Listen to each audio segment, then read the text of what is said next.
It's time to believe in the Detroit Lions. It 100% is. If you had any doubts after week three's win against the Atlanta Falcons, those doubts are over. 100%. 800-224-2004. 34-20 was the final score at Lambeau Field last night. Detroit now improves to 3-1 on the year, and they're a fun team, guys. They 100% are just so easy to root for. They're so methodically awesome. Everything that you see with this team just gives you hope and massive expectations, and they deserve it. They absolutely do. They are showing you live on national television in front of the entire NFL audience. They can handle any situation. They can easily control the game path, and they are legit. They are absolutely legit. It's one thing to get a win over Kansas City, and I get it. If you want to go ahead and fall into the Mike Tirico effect of, yeah, well, this team didn't have Travis Kelce. This team didn't have Chris Jones. Taylor Swift wasn't in the stands at that point. Like, that's one thing you can go with. But another thing to say is just the way that they've handled business the last 2 weeks, primarily this game on the road against a divisional opponent. That means something. And the Lions, they kind of are like a team, and I truly do believe this. A team takes on the persona of their head coach, and they exactly are the embodiment of what Dan Campbell is. They're bold, they're brash, they're a little unorthodox, they're doubted, and they're tough. They're physical. They have all the makings of what Dan Campbell wants. 100% they do. And when you look back at last night's game, that was the epitome of what Dan Campbell was trying to implement. They pounded the football in between the trenches. They got those hard press yards, picked up first downs, and kept drives alive. David Montgomery, he was a phenomenal pickup this offseason. I love the fit for him and Ben Johnson's offense. And guess what?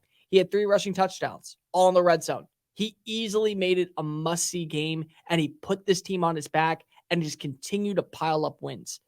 This is a team that's been doubted before. They have been. Like, go back to draft night last year and think about what this team did and how many people were, like, shocked at Brad Holmes.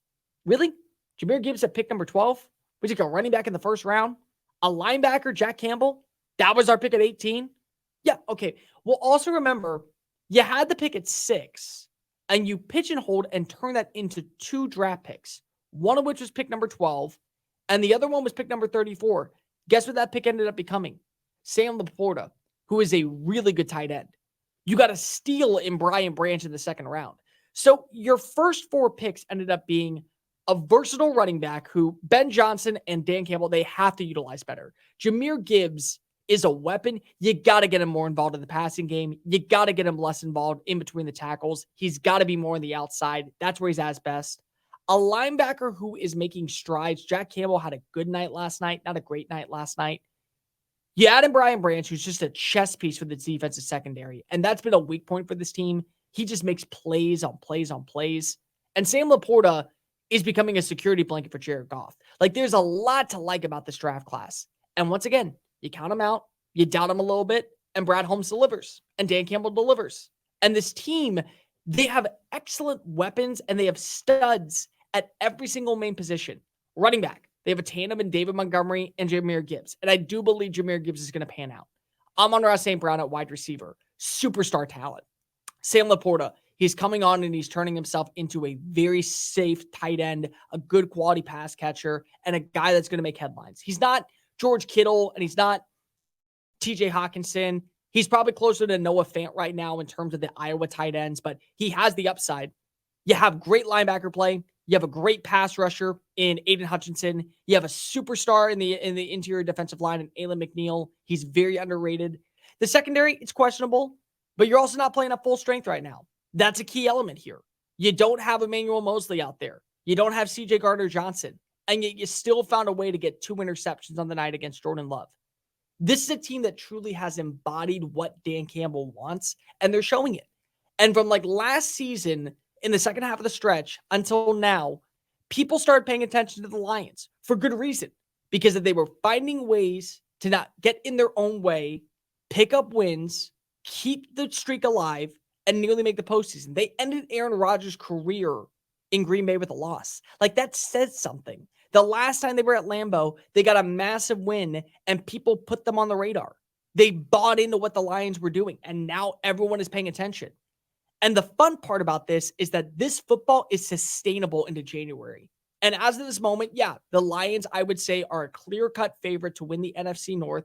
They absolutely can go toe-to-toe with the lesser tier teams that are going to be in the NFC playoffs, like Atlanta. They already beat the living crap out of them. 7 sacks on the day against Desmond Ridder. That's a huge advantage. They can easily beat up on New Orleans. I know that they lost to Seattle, but I would take Detroit 10 times out of 10 against Seattle as of right now. I know that that loss sucks, but if they don't have that blundering mistake in the second half, guess what? They win the game. They absolutely win the game. They can go easily against a team like Los Angeles. They can beat up on Washington. I would say right now you take them against Dallas. Right now, the way that Dallas has played offensively and the questions that they have in their secondary, they can win that game. And then you look at the matchups that they would play in. Say a sunny 75-degree San Francisco. They can throw the football. They're going to be hopefully fully healthy with the wide receiver. They'll get back Jameson Williams, who, by the way, has yet to make an impact on this team. But if he can stay healthy, dude, that's a game changer. That opens up your offense to so many different variety of plays. And then you pair him alongside Amon-Ra St. Brown and what you have with Sam Laporta. That's huge. Or if they were to go to Philadelphia and it's like -2 degrees and the wind chill is at like 15 miles an hour and they have to play a more aggressive style of football, they can do that. They can easily do that. They can run it. They can run it up the gut with David Montgomery and he can make a lot of plays. He absolutely can. And then there's Jared Goff. And Goff, it's really intriguing because I don't think he's a top 10 quarterback. Like everyone out there is now giving their opinions and they're taking back the receipts on what they said about him. But there is something to be said about belief in the NFL, just like there is with any other job. Like if you have a boss that believes in you and says, I like what you do. You're really good at what you bring to the table. We want to keep you employed. We want to make you work. That boosts up your confidence. And Jared Goff didn't have it when he was in Los Angeles. He was sent to the wayside. Like everyone knew that Sean McVay and Leslie was done with him. They need to move off and they want to get a better quarterback. And they land Matthew Stafford. And a lot of people kind of just said, oh, the Lions want Jared Goff. Oh, they're openly trying to get their next franchise quarterback. And I don't know if Goff is going to be the long-term solution for Detroit. I don't. He may be here for another year. He may be here for another 5 years.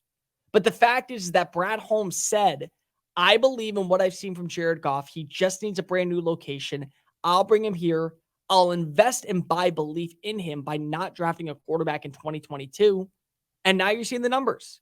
You're not asking him to throw 50 times a game. You're asking him to throw 30 times a game. Get like 250 passing yards, 2 touchdowns, and then maybe if he has a turnover, okay, it's not the end of the world. There's a formula that works with Jared Goff, and it's working. It is. It's absolutely wheeling and dealing at the right time. So that's a reason for optimism with Detroit. They know what they have. They know what they are. They've established their identity. And they're not afraid of anybody. And every team in the NFC has now been put on notice that Detroit can hold their own. They can. They absolutely can. And that's a testament to Dan Campbell. And that's a testament to Brad Holmes and what they've been able to establish culture-wise in a city that's been downtrodden and deranged of any quality play. They have. It's a great winning recipe. They know what they are. And once you identify that, the job becomes a lot easier for you. Detroit absolutely manhandled Atlanta last week. And then this past week, outside of really like 2 good drives from Jordan Love, they thwarted Green Bay. They did. And they did so in so many different ways. 3rd down, quick little strikes to Amon-Ra and to Sam Laporta. Cool. Fresh set downs. Red zone. Punch it up the gut with number 5. We know he can't. We know that Green Bay's defense can't stop him. We know that Green Bay cannot handle him. So let's just continue to do the formula. Let's see what works. And once you get back at Jameson Williams, hopefully once you get a healthier secondary, once you get more quality play from those areas, it's hard not to buy into what the Lions are doing. They're good. They're really good. And they're not good in terms of, oh, we play in a dumpster fire of a division. No, they're good for NFC standards. As of this morning, San Francisco is the best team in the NFC. Philadelphia is right behind them, close at number 2. And I would say Detroit's number 3. It's hard not to buy into what you're seeing because defensively, they do have studs. Offensively, they have a great line. They have an excellent line that's given Jared Goff time to throw, that's opening up running lanes for Jahmyr Gibbs and David Montgomery, that's allowing the offense to click on all cylinders. They have it. they can easily hold their own. And that's a huge belief in what Dan Campbell has preached. That's a buy-in from the locker room. And for them to handle business the way that they did last night, that's a sign. That's where any bit of doubt, any bit of tribulation on what you have with this team goes out the window. You have to believe in the Detroit Lions. They're doing something promising. They're building something for potential. There's a lot to like about this team.